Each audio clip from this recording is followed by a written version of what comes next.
Oke, Assalamualaikum warahmatullahi wabarakatuh. Selamat siang teman-teman semua, salam sejahtera bagi kita semua. Terima kasih kepada para peserta psikoedukasi yang sudah hadir pada hari ini dalam kegiatan penyuluhan pencegahan pelecehan dan kekerasan seksual. Adapun tujuan dalam kegiatan penyuluhan ini yaitu sebagai media pembelajaran bagi para peserta agar mendapatkan pengetahuan dan keterampilan terkait cara-cara menjaga serta memberikan pendidikan seks pada anak-anak kita, kemudian juga untuk pencegahan pelecehan dan kekerasan seksual. Oke, baik, sebelum kegiatan ini kita mulai, perkenankan saya Reni Haryani yang akan menyampaikan materi pada sesi pertama penyuluhan ini. Oke, baik. Sebelum dimulai, mari kita saling berkenalan dengan menyebutkan nama dan asal kita. Oke, dimulai dari saya ya. Nama saya Reni, asal saya dari Yogyakarta. Monggo silakan Mbak Rika. Baik, terima kasih Mbak Reni. Perkenalkan, nama saya Rika Nurmalitana, saya dari Sleman, Yogyakarta. Baik, selanjutnya Mbak Via. Perkenalkan, nama saya Via Mifta, saya dari Bantul. Monggo silakan Mbak Pitra. Halo, saya Pitra, saya juga dari Sleman. Oke, baik. Selanjutnya Mbak Amora.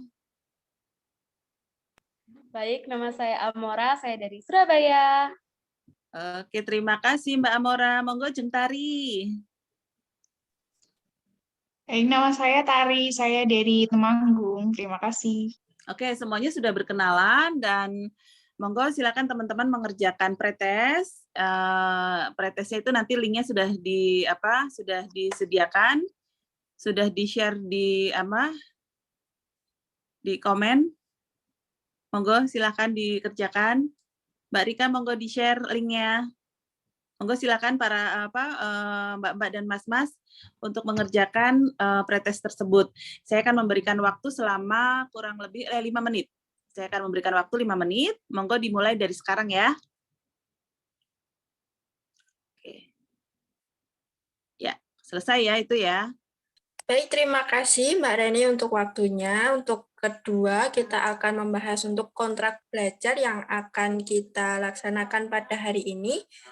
Untuk yang pertama, peserta dimohon untuk on cam atau menampilkan video. Kemudian yang kedua, dimohon untuk peserta untuk aktif selama kegiatan berlangsung.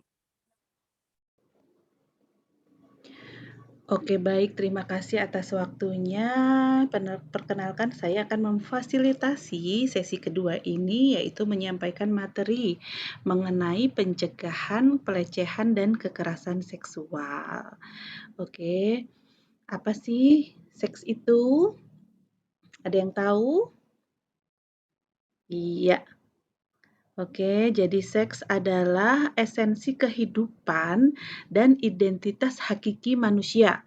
Jadi pertama kali manusia lahir ke dunia, maka identitas pertama yang dilekatkan pada dirinya adalah identitas seks. Bukan agama, bukan etnis, bukan ras, dan atau kelas lainnya. Jadi dalam realitas kehidupan, seks tidak terbatas hanya pada dimensi biologi semata, tetapi berkelanjutan dan berhubungan dengan dimensi kehidupan yang lebih luas, seperti psikologis, sosial, ekonomi, politik, agama, kemudian ada sejarah, budaya. Nah, sehingga semuanya itu membuat seksualitas manusia itu begitu kompleks. Oke. Ya, selanjutnya yaitu adalah pelecehan. Ya, pelecehan ini apa sih? Jadi pelecehan itu adalah segala bentuk tindakan yang dilakukan oleh seseorang pada orang lain tanpa diinginkan oleh pihak orang lain dan menimbulkan rasa tidak nyaman, marah, jijik, terintimidasi, terhina, kemudian juga tersinggung. Oke, ya. Kemudian kekerasan. Kekerasan itu apa sih? Jadi kekerasan itu mencakup segala bentuk kekerasan terhadap seseorang. Jadi paling tidak ada 5 jenis kekerasan, yaitu kekerasan psikologis, sosial, kemudian ada kekerasan ekonomi atau keuangan, dan kekerasan seksual. Ya, jadi biasanya walaupun tidak selalu yang melakukan kekerasan ini biasanya adalah orang yang memiliki kekuasaan. Oke, selanjutnya yaitu kesehatan. Jadi kesehatan di sini yaitu suatu situasi kesehatan yang utuh yang mencakup fisik, mental, dan sosial dan tidak sekedar terbebas dari penyakit atau kelemahan fisik. Namun semuanya adalah yang berkaitan dengan fungsi-fungsi dan proses-proses sistem reproduksi. Berikutnya adalah hak seksual. Hak seksual ini adalah hak untuk memilih dengan bebas, memutuskan dan bertanggung jawab berkaitan seksualitasnya tanpa paksaan terhadap fisik, mental, dan integritas moral. Sepertinya kalau di Indonesia kurang familiar ya, kita hanya bisa lihat contohnya Lucinta Luna yang dia bebas memilih, dia akan memilih menjadi perempuan, padahal sebenarnya dia adalah laki-laki. Begitu. Ya, oke. Oke, teman-teman, ada pengalaman dari teman-teman mungkin kita bisa sharing di sini. Gimana sih caranya ngatasin perasaan sungkan atau malu dalam menghadapi anak yang mungkin di sekolahannya mengalami bullying atau pelecehan atau bagaimana gitu, mungkin bisa sharing atau teman-teman sendiri mungkin ada yang pernah mengalami pelecehan begitu? Monggo.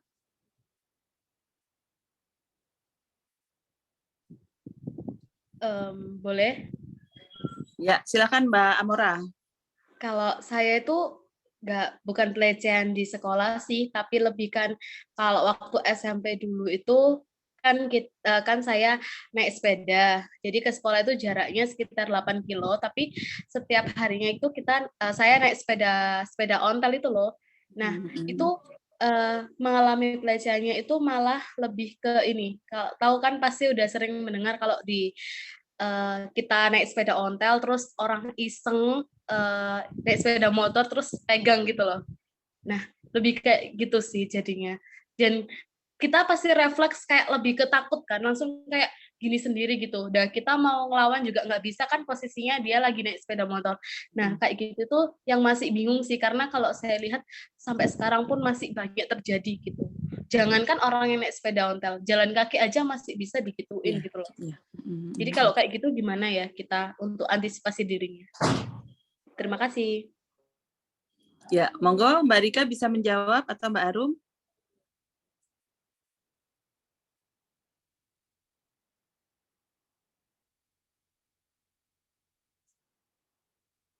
Kalau menurut saya, mungkin ketika Mbak Amora lagi berkendara ya, mungkin jangan lewat yang tempat-tempat sepi. Terus kalau misalnya bareng-bareng gitu sama teman-teman, jangan milih yang paling belakang gitu. Itu kalau menurut saya, gitu ya Mbak. Tapi ini tuh di jalan raya loh. Jalan raya yang jalan utama malah. Karena nggak ada jalan pintas gitu sih. Kalau jalan desa malah jauh. Jadi saya selalu lewat ini jalan raya, jalan utama malahan. Dan posisi rame pun masih bisa gitu. Dan itu 2 kali sih kenanya. Oh, dan itu Mbak saat itu lagi pakai sepeda ya itu ya?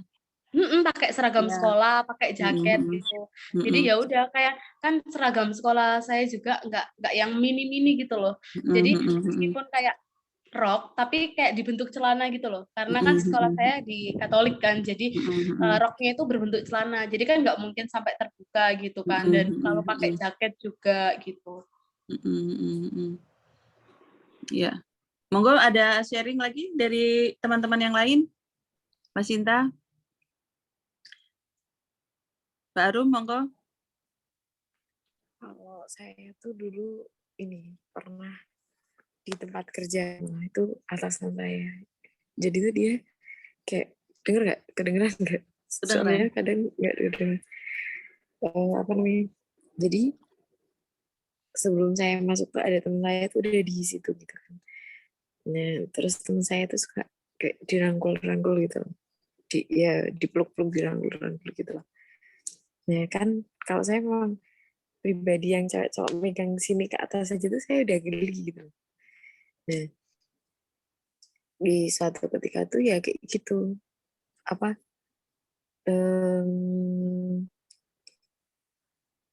namanya berdua, nggak cuma berdua sih, bertiga gitu, dia kayak gitu tiba-tiba duduk di belakang saya padahal kursi itu cuma kursi duduk satu gitu. Dan itu kan saya udah mulai nggak nyaman tuh. Nah makin kesini saya makin nggak nyaman tuh tiba-tiba handphonenya tuh diginiin dulu. Jadi nih megang tapi pakai perantara HP gitu. Nah itu padahal dia itu atasan saya. Padahal saya itu seorang security loh. Otomatis kayak gitu kan kalau ada kayak gitu ke karyawan aja tuh kita mendampingi edukasi gitu. Kan itu kayak sesuatu yang gimana ya menurut saya. Sesuatu yang aneh gitu loh. Terus buat apa gitu? Apa namanya? Menurut saya mungkin kita sudah menanggulanginya. Seperti saya ketika dipegang saya pasti akan pergi. Ketika seperti itu kan saya akan cari timing yang jangan sampai saya cuma berdua di office gitu kan ya. Kalau dia di dalam, saya keluar gitu kan. Di dalam gitu. Karena itu kaca kan, jadi kalau pemantauan di dalam di luar itu kan kelihatan. Menurut saya tuh kalau seperti itu kembali ke pribadi masing-masing. Ya mungkin kita sudah mencegah, tapi ya orang lain. Nah menurut tanggapan teman-teman seperti apa? Ya. Terima kasih. Ya, jadi kalau Mbak Amora berusaha sudah pakaiannya sudah sopan, sudah rapi, di jalan ramai juga, dan masih saja mengalami pelecehan seksual ya itu ya harus dibesar-besarkan hatinya ya Mbak ya, harus kuat, harus siap, karena kita nggak bisa mengontrol orang. Orang akan berbuat apa ke kita. Yang bisa kita lakukan membentengi diri kita sendiri. Mbak Amora tadi sudah benar tuh, udah pakai baju yang sopan, sudah berkendara di tempat yang ramai.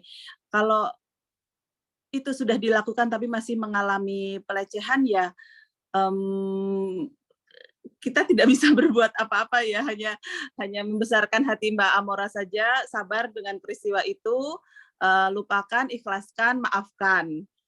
Itu aja sih Mbak saran aku, karena gimana lagi ya, itu kan Mbak sudah berusaha melakukan yang terbaik ya itu ya, tapi masih saja mengalami pelecehan. Kami derek prihatin juga. Mudah-mudahan Mbak Amora tidak ada trauma ya untuk itu ya. Iya, sudah mencoba untuk tidak ini sih, tidak apa. Jadi kayak ada sekarang pun kalau sepeda motor itu kayak masih terpaku sama spion gitu loh. Ada sepeda motor deket, langsung kayak ngapain ya. Jadi kayak agak pelan atau kadang nggak banter gitu.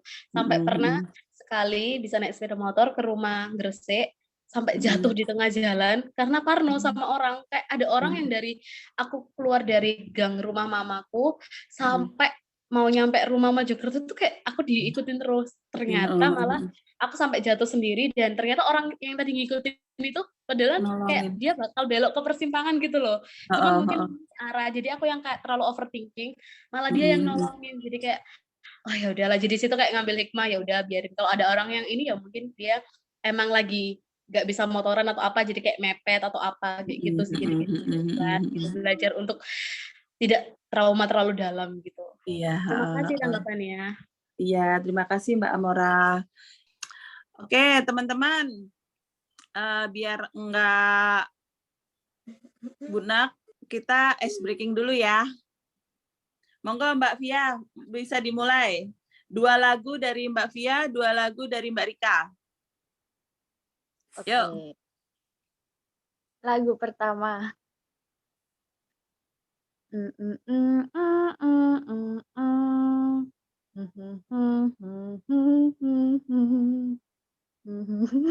Saya tahu.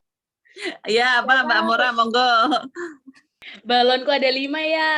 Iya, benar. Ya, betul. Itu mah gampang, itu anak kecil. Itu cari lagu yang lebih susah lagi. Apa Mbak Rika, monggo.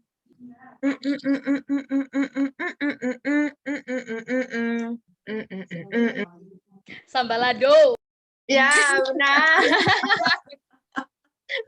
Wah, Mbak Amora pengetahuan musiknya sangat luas ya. Oke teman-teman, itu ice breaking dari kita. Selanjutnya kita berlanjut ke sesi berikutnya.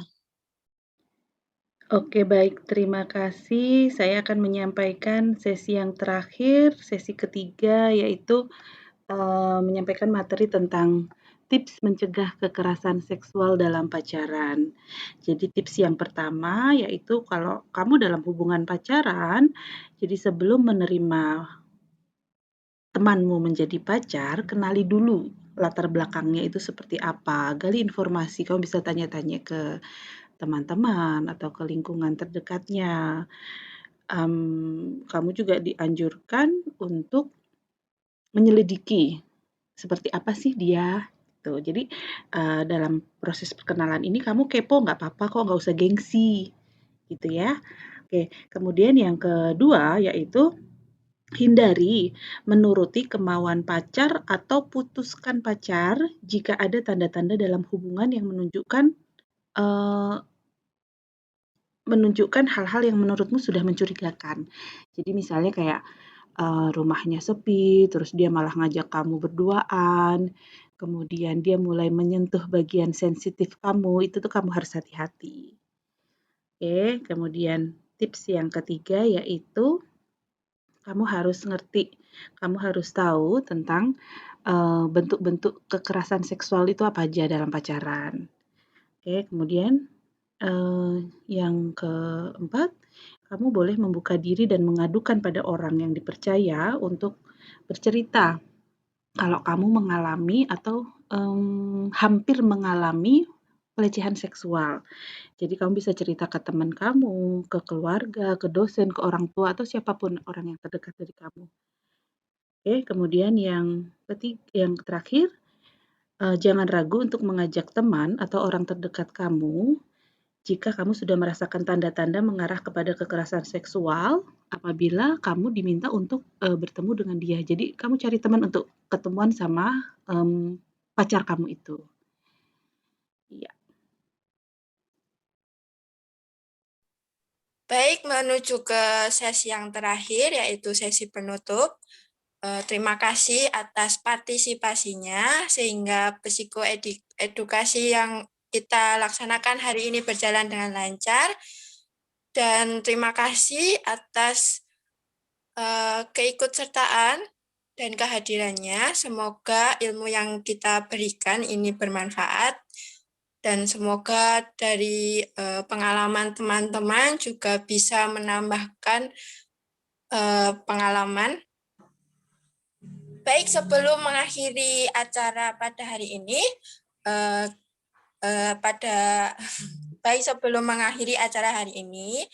kita terdapat post-test.